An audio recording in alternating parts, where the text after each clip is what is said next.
ಶ್ರೀಗುರುಭ್ಯೋ ನಮಃ. ಶ್ರೀಯರಸಗಾಂಗೇಯನುತ ಕೌಂತೇಯ ವಂದಿತ ಚರಣ ಕಮಲದಳಾಯ ತಾಂಬಕ ರೂಪ ಚಿನ್ಮಯ ದೇವಕೀತನಯ ರಾಯ ರಘುಕುಲವರ್ಯ ಭೂಸುರ ಪ್ರಿಯ ಸುರಪುರ ನಿಲಯ ಚೆನ್ನಿಗರಾಯ ಚತುರೋಪಾಯ ರಕ್ಷಿಸು ನಮ್ಮನ ನವರತ. 13ನೇ ಪದ. ಬಾಣ ಬಾಹುಚ್ಛೇದ ರಾವಣ ಪ್ರಾಣನಾಶನ ಪುಣ್ಯನಾಮ ಪುರಾಣ ಪುರುಷೋತ್ತಮ ನಿಪುಣ ಅನುರೇಣು ಪರಿಪೂರ್ಣ ಶೋನಿಪತಿ ಸುಲಲಿತ ಸುದರ್ಶನ ಪಾಣಿ ಪಾಂಡವರಾಜ ಕಾರ್ಯ ದುರೀನ ಜಗ ನಿರ್ಮಾಣ ರಕ್ಷಿಸು ನಮ್ಮನ ನವರತ. ಬಾಣಾಸುರನ ತೋಳುಗಳನ್ನು ಕತ್ತರಿಸಿದವ ಮತ್ತು ರಾವಣನ ಪ್ರಾಣವನ್ನು ತೆಗೆದವ, ಪುಣ್ಯಕರವಾದ ಹೆಸರುಳ್ಳವ, ಪುರಾಣ ಪುರುಷೋತ್ತಮ, ಅತ್ಯಂತ ನಿಪುಣ, ಅನುರೇಣುಗಳಲ್ಲಿ ಪರಿಪೂರ್ಣನಾಗಿ ನೆಲೆಸಿರತಕ್ಕವ, ಭೂಮಿಗೆ ಒಡೆಯನಾದವ, ಅತ್ಯಂತ ಮನೋಹರನಾದವ, ಸುದರ್ಶನವನ್ನ ಕೈಯಲ್ಲಿ ಹಿಡ್ಕೊಂಡು ಇರುವವ, ಪಾಂಡವರ ರಾಜಕಾರ್ಯವನ್ನು ಸಾಧಿಸಿಕೊಟ್ಟವ, ಜಗತ್ತನ್ನು ನಿರ್ಮಿಸಿದವ ಶ್ರೀಹರಿ. ಅಂತ ಶ್ರೀಹರಿ ನೀನು ನಮ್ಮನ್ನು ಸದಾ ರಕ್ಷಿಸು ಅಂತ ಪ್ರಾರ್ಥನೆ. ಇನ್ನು ವಿಶೇಷ ಪದಗಳ ಅರ್ಥ: ಬಾಣ ಬಾಹುಚ್ಛೇದ, ಹಾಗೆ ಅಂತ. ಬಾಣಾಸುರ, ಅವನಿಗೆ 1000 ಕೈಗಳು ಹೊಂದಿದ ಒಬ್ಬ ಅಸುರ ಅವನು, ಬಲಿಚಕ್ರವರ್ತಿಯ ಮಗ ಅವನು.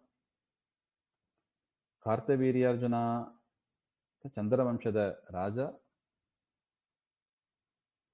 ಅವನಿಗೂ ಕೂಡ 1000 ಕೈಗಳಿದ್ರು ಅಂತ ಪ್ರಸಿದ್ಧ. ಅವನು ಶಿವಭಕ್ತನಾಗಿದ್ದ ಬಾಣಾಸುರ ಕೃಷ್ಣನ ಅನುಗ್ರಹದಿಂದ ಪರಮ ವೈಷ್ಣವನಾದ.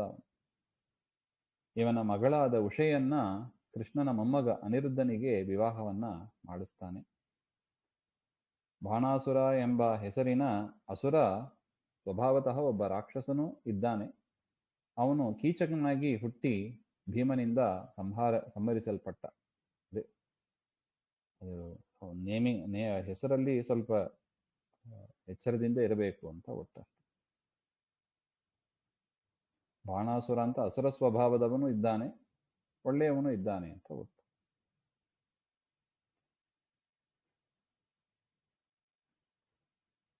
ಆದರೆ ಈ ಕೃಷ್ಣನ ಅನುಗ್ರಹವನ್ನ ಪಡೆದ ಬಾಣಾಸುರ ಇದ್ದಾನಲ್ಲ, ಅವನು ಸ್ವರೂಪತಃ ಸಾತ್ವಿಕನಾದವ ಅಂತ.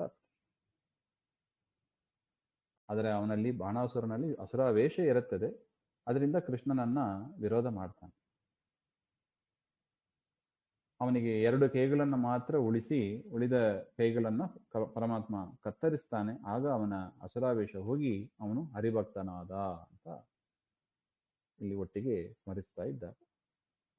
ರಾವಣ ಪ್ರಾಣನಾಶನ, ಹಾಗೆ ಅಂತ. ರಾವಣನಿಗೆ 20 ಕೈಗಳು 10 ಮುಖ, ಅದೆಲ್ಲವನ್ನು ಕೂಡ ಕತ್ತರಿಸಿ ಪರಮಾತ್ಮ ಅವನನ್ನ ನಾಶ ಮಾಡಿದ್ದಾನೆ, ಹಾಗೆ.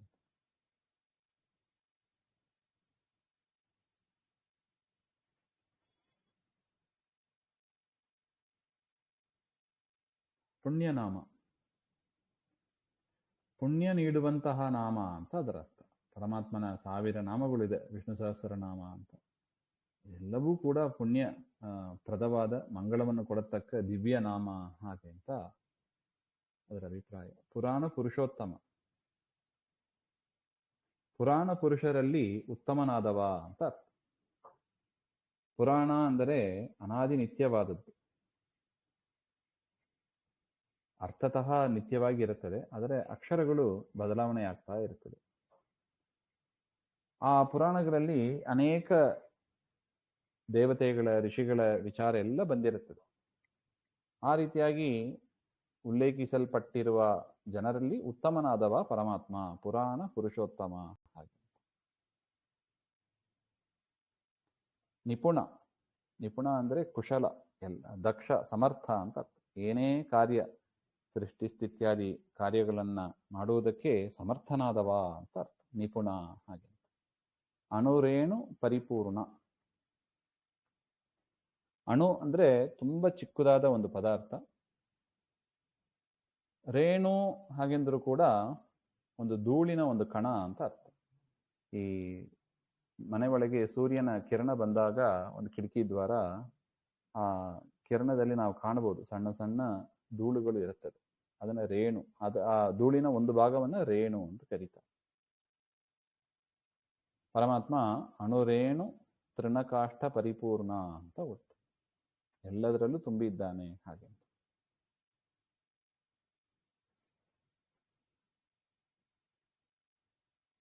ಕ್ಷೋಣಿಪತಿ, ಕ್ಷೋಣಿ ಅಂದ್ರೆ ಭೂಮಿ ಅಂತ ಅರ್ಥ, ಭೂಮಿಗೆ ಒಡೆಯಾದವ, ಭೂಪತಿ ಅಂತ ಅರ್ಥ.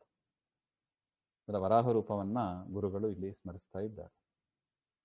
ಸುಲಲಿತ ಅಂದ್ರೆ ಅತ್ಯಂತ ಮನೋಹರವನಾದವ ಅಂತ ಅರ್ಥ. ಪರಮಾತ್ಮನ ಎಲ್ಲ ರೂಪಗಳು ಅಷ್ಟೆ, ಸಾಕ್ಷಾ ಮನ್ಮಥ ಅಂತ ಹೇಳ್ತಾರೆ. ಸುದರ್ಶನ ಪಾಣಿ ಹಾಗೆ ಅಂತ, ಸುದರ್ಶನ ಚಕ್ರವನ್ನ ಕೈಯಲ್ಲಿ ಹಿಡ್ಕೊಂಡಿರುವವ ಹಾಗೆ ಅಂತ.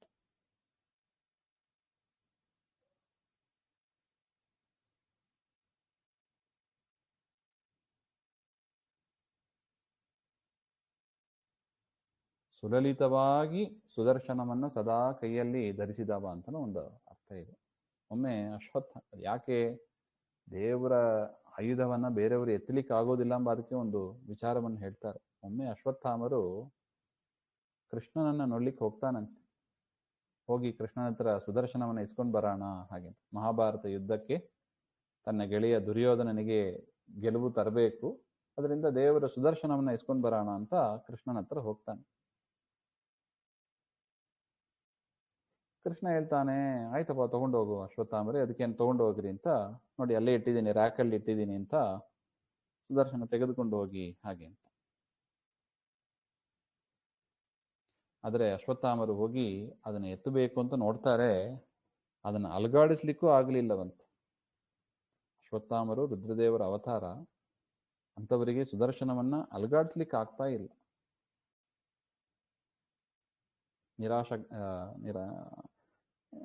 ಮತ್ತೆ ಕೃಷ್ಣನ ಹತ್ರ ಹೇಳಿದರಂತೆ, ಬೇಡ ಸ್ವಾಮಿ ನಾನು ನೋಡ್ಕೋತೀನಿ ಹಾಗೆ ಅಂತ ಅಶ್ವತ್ಥಾಮರು ಬಂದ್ಬಿಟ್ರು. ಆದರೆ ಪರಮಾತ್ಮನಿಗೆ ಎಷ್ಟು ಅನಾಯಾಸವಾಗಿ ಮಾಡ್ತಾನೆ ನೋಡಿ, ಆ ಸುದರ್ಶನವನ್ನ ಲೀಲಾಜಾಲವಾಗಿ ಎತ್ಕೊಂಡು ಅದನ್ನ ಪ್ರಯೋಗ ಮಾಡಿ ದೇವರ ಸರ್ವೋತ್ತಮವನ್ನ ಸೂಚಿಸುವ ಒಂದು ಆಯುಧ ಅದು. ಪಾಂಡವ ರಾಜಕಾರ್ಯ ದುರೀಣ ಹಾಗೆ ಅಂತ. ಅಂದ್ರೆ ಪಾಂಡವರ ರಾಜಕಾರ್ಯ ಅಂದ್ರೆ ದುಷ್ಟನ ಸಂಹಾರ. ಪಾಂಡವರ ರಾಜಕಾರ್ಯ ಅಂದ್ರೆ ಇನ್ನೇನು, ದುಷ್ಟರ ಸಂಹಾರ.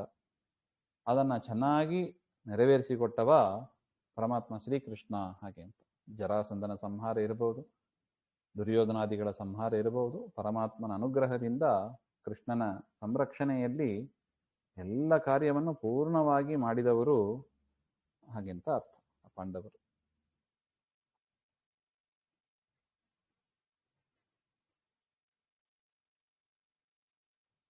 ಇನ್ನು ಜಗ ನಿರ್ಮಾಣ ಹಾಗೆ ಅಂತ, ಜಗತ್ತನ್ನ ನಿರ್ಮಾಣ ಮಾಡಿದವ, ಸೃಷ್ಟಿ ಮಾಡಿದವ ಹಾಗೆ ಅಂತ.